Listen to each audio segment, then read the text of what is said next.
The Cavalier King Charles Spaniel is more than a royal lapdog. It's the breed that critics claim distracted a king, fueled political unrest, and symbolized the extravagance that nearly tore a monarchy apart. Loved by some, loathed by others, this dog's history is as controversial as it is captivating. Let's dive into the scandalous saga behind the breed that changed history. These dogs were the obsession of King Charles II, earning them a place at the heart of his court and a reputation for extravagance. Yet this royal devotion sparked controversy, with critics blaming his fixation on the breed for political neglect and unrest. Over time, the Cavalier faced near extinction, only to be revived and rise to global popularity. In this video, we'll uncover the breed's scandalous past, its journey to America, and its modern-day achievements, proving that this little dog's story is as captivating as it is enduring. The 16th century, the birth of the Toy Spaniel. The Cavalier King Charles Spaniel's origins can be traced back to the 16th century, when small toy spaniels were a common sight among the European nobility. These tiny dogs, often referred to as comforter spaniels, were cherished for their dual role as affectionate companions and symbols of social status. Their warm, soothing presence earned them a spot on the laps of noblewomen, where they provided both emotional comfort and literal warmth during chilly winters in drafty castles. At the time, the breed's appeal wasn't merely aesthetic. Their compact size and gentle temperament made them ideal pets for women who spend much of their time indoors, engaged in social and domestic activities. In portraits from the Tudor period, these spaniels are often depicted alongside their owners, underscoring their role as prized possessions and loyal confidants. The 17th century, King Charles II and the royal obsession. The breed's rise to prominence came in the 17th century, during the reign of King Charles II of England, whose name would become forever associated with these dogs. Charles II's love for his spaniels was so intense that it became the stuff of legend. Rarely seen without a gaggle of his beloved dogs, the king allowed them to accompany him everywhere, from royal meetings to intimate gatherings. Charles' attachment to the breed became a point of contention among his critics, who accused him of prioritizing his dogs over the affairs of state. During a time of political instability when the monarchy was under scrutiny, his devotion to his spaniels was viewed by some as frivolous and irresponsible. His detractors claimed that his focus on breeding and pampering these lapdogs exemplified the merry but careless attitude that earned him his nickname, the Merry Monarch. In an extraordinary gesture of his affection, Charles reportedly issued a royal decree permitting his spaniels unrestricted access to public spaces, including Parliament. Whether this decree was rooted in practicality or indulgence, it marked a defining moment in the breed's history, further cementing their association with the monarchy.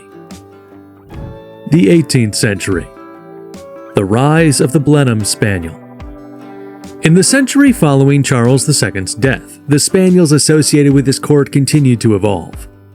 One of the most significant developments during this time was the rise of the Blenheim Spaniel, named after Blenheim Palace, the estate of John Churchill, the first Duke of Marlborough. Churchill bred red and white spaniels specifically for hunting, and they quickly became renowned for their agility and keen instincts. The Blenheim Spaniels were not only capable hunting companions but also retained the affectionate qualities that made them popular lapdogs. Their distinctive red and white coats became a hallmark of the breed, and a charming legend soon emerged about the origins of the Blenheim Spot. According to the story, the Duchess of Marlborough, anxiously awaiting news of her husband's success in battle, pressed her thumb to the head of a pregnant spaniel. When the puppies were born, they bore a chestnut-colored mark on their heads, symbolizing her anxious vigil. This blend of romantic folklore and practical utility ensured the Blenheim Spaniel's enduring popularity among both the aristocracy and hunting enthusiasts. The 19th century, the breed's transformation. The 19th century brought significant changes to the appearance of spaniels, influenced by shifting tastes and the introduction of new breeds. A growing fascination with flat-faced dogs from Asia, such as the pug and Japanese chin, led breeders to favor shorter muzzles and domed skulls. As a result, the spaniels that had once graced the courts of Charles II began to look markedly different. By the mid-1800s, the King Charles Spaniel featured a flatter face, a rounded head, and an undershot jaw. This new look became the standard for the breed, but it also marked a departure from the long-muzzled athletic dogs depicted in centuries-old paintings. For traditionalists, the transformation of the breed was a disappointment. They mourned the loss of the original appearance and temperament, viewing the changes as a dilution of the breed's historical charm. Despite their concerns, the flatter-faced Spaniels gained favor and continued to dominate dog shows and breeding programs. The early 20th century. The fight to revive the breed. The early 20th century saw the first organized attempts to restore the original look of the King Charles Spaniel. One notable effort came from Judith Blunt Lytton, the 16th Baroness Wentworth, who sought to recreate the long-muzzled spaniels using toy trawler spaniels. These dogs were believed to be descendants of the original spaniels of Charles II's time. While her efforts were met with limited success, they paved the way for future restoration projects. The most significant turning point came in 1926, when American philanthropist Roswell Eldridge launched a campaign to revive the breed. Frustrated by the lack of long-muzzled spaniels in England, Eldridge placed an ad in the Crufts Dog Show catalog, offering substantial cash prizes for spaniels resembling those depicted in 17th century artwork. Eldridge's challenge inspired breeders to take up the cause, and in 1928 a dedicated club was formed to promote the restoration of the original type spaniel. The club established a breed standard based on Anne's son, a long-muzzled spaniel who became a template for the modern Cavalier King Charles Spaniel. 1945. Official recognition in the UK. After years of dedicated effort and unwavering commitment from breeders, the Cavalier King Charles Spaniel was officially recognized as a distinct breed by the British Kennel Club in 1945. This recognition was a monumental achievement, marking the culmination of decades of work to revive the breed's historical appearance and preserve its unique qualities. Breeders had painstakingly worked to restore the longer muzzle, flatter head, and refined structure that had once defined the Spaniels of King Charles II's era. This milestone not only cemented the Cavalier King Charles Spaniel's place in the world of purebred dogs, but also signaled the breed's resurgence in popularity.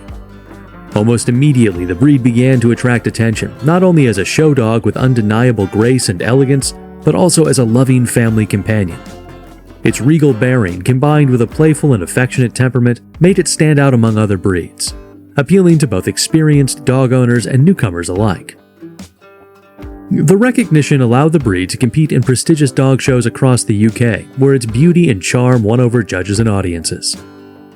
Beyond the show ring, Cavaliers found their way into homes, where their friendly and adaptable nature made them ideal pets. Their gentle demeanor and intuitive connection to humans helped the breed flourish in various roles, from loyal companions to therapy animals, further enhancing their reputation.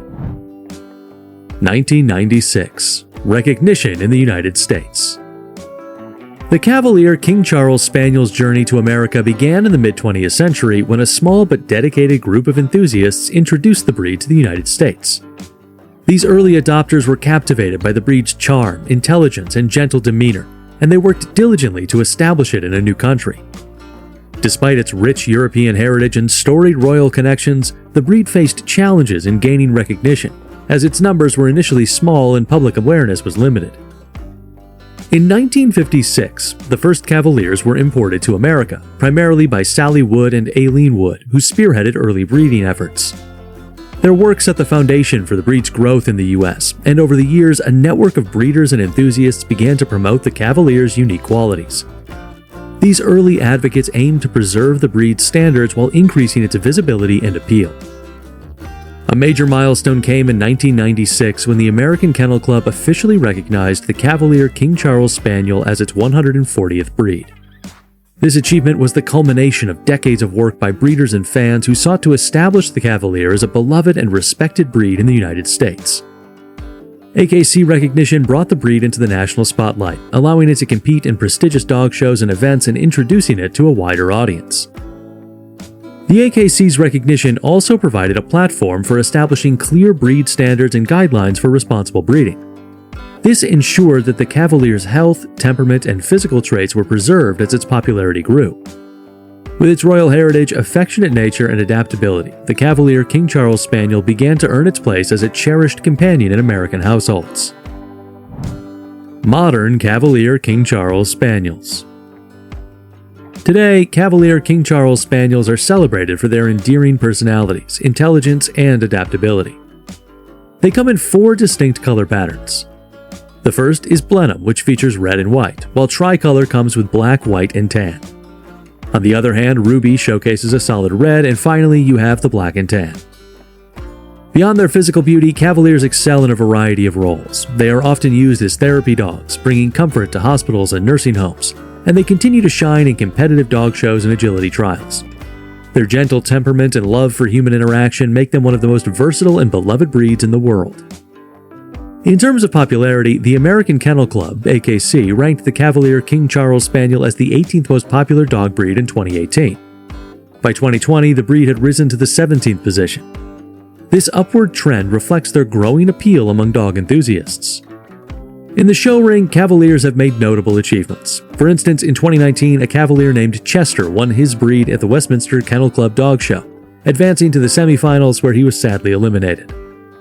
While the breed has not yet secured a Best in Show title at Westminster, their consistent presence and performance underscore their quality and the dedication of their breeders and handlers. Prominent Cavaliers have also graced popular culture. For example, Elizabeth Taylor, the beloved pet of Charlotte York in the television series Sex and the City, brought the breed into the limelight, showcasing their affectionate nature and elegance. From their origins as royal lapdogs to their modern-day role as cherished companions, the Cavalier King Charles Spaniel has endured centuries of change and challenges. Their story is one of resilience, devotion, and timeless charm, a testament to the bond between humans and their canine companions. Whether you admire them for their historical significance or their loving nature, Cavaliers are more than just dogs. They are living pieces of history, and their legacy is here to stay. If you enjoyed learning about their incredible journey, give this video a thumbs up, subscribe, and hit the bell so you don't miss more amazing dog stories. Have a Cavalier? Share your story in the comments below. Thanks for watching, and see you in the next video.